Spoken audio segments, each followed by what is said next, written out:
मुजफ्फरनगर में उत्तर प्रदेश राज्य महिला आयोग की अध्यक्ष डॉक्टर बबीता सिंह चौहान की मौजूदगी में कन्या जन्मोत्सव, अन्नप्राशन और गोद भराई कार्यक्रम आयोजित किया गया।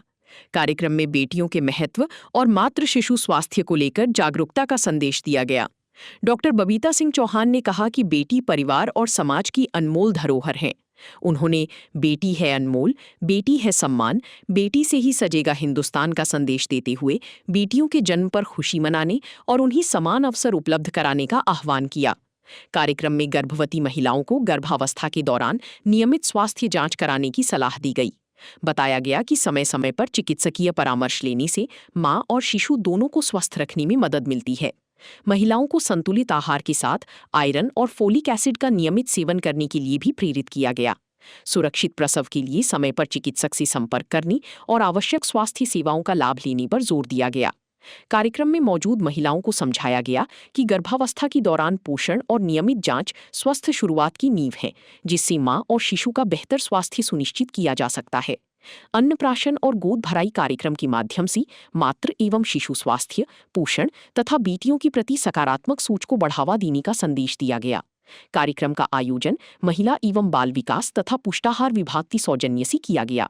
देखिए, जब मैं ऐसे आयोजन करती हूँ, जब ऐसे कार्यक्रमों में मैं हिस्सेदारी करती हूँ तो मुझे बहुत खुशी होती है और इसके लिए मैं सभी अपने जनपद के शासन के जितने भी अधिकारी हैं, सब प्रशासनिक और सबको बहुत बहुत आभार व्यक्त करती हूँ, क्योंकि ये जो हैं, ये जितनी महिलाएं बैठी हुई हैं, जब मैं इनसे पूछती हूँ कि आपने ये कभी आयोजन होते हुए देखे, तो ये हमेशा मना करती हैं कि नहीं देखे। और जब किसी की प्रेग्नेंट महिला है और उसकी गोद भराई होती है तो वो कितनी खुश होती है। आपने देखा अभी यहाँ कि उनके चेहरे की खुशियाँ देखते हुए बन रही थी। बच्चों का अन्नप्राशन है, जो बच्चे अन्न खाना सीखते हैं 6 महीने में, उनके लिए अन्नप्राशन की आज व्यवस्था की गई, उनका अन्नप्राशन कराया। लेकिन इन चीज़ों का किसी को पता भी नहीं है, जबकि हमारे अगर हिंदू संस्कृति में देखा जाए तो ये हमारे बहुत ही विशेष एक संस्कार हैं जो लाइफ में होते ही। और अभी एक जो सबसे प्रमुख बात वो ये है कि यहाँ लगभग आज 39 बच्चियाँ पैदा हुई हैं कल और आज में, और आज उन सब बच्चों को गिफ्ट दिया जाएगा। उन बच्चों के कन्या जन्मोत्सव बनाया जाएगा। जैसा आपने देखा कि अभी यहाँ केक काट के मनाया।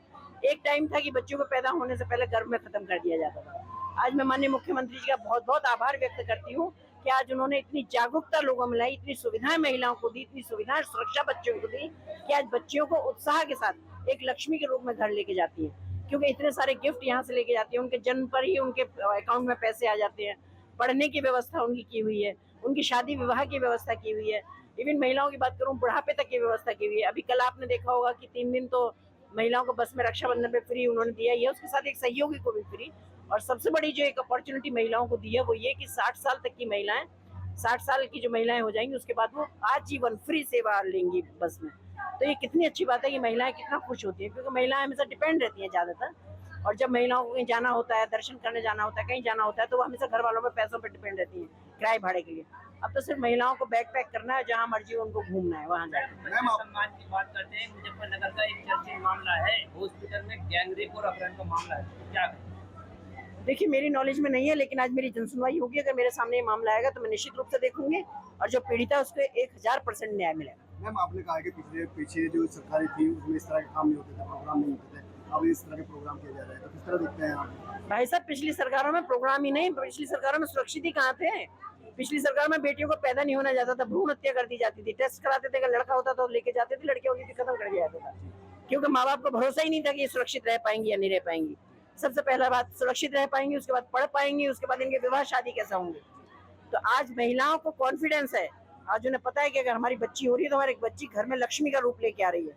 आज बच्चियां सुरक्षित हैं, आज बच्चियां बच भी रही हैं, बच्चियां पढ़ भी रही हैं और बच्चियां पढ़ भी रही हैं। तो इसके लिए मैं केंद्र सरकार और राज्य सरकार दोनों के लिए बहुत बहुत आभार व्यक्त करती हूँ, माननीय प्रधानमंत्री जी का भी और माननीय मुख्यमंत्री जी का।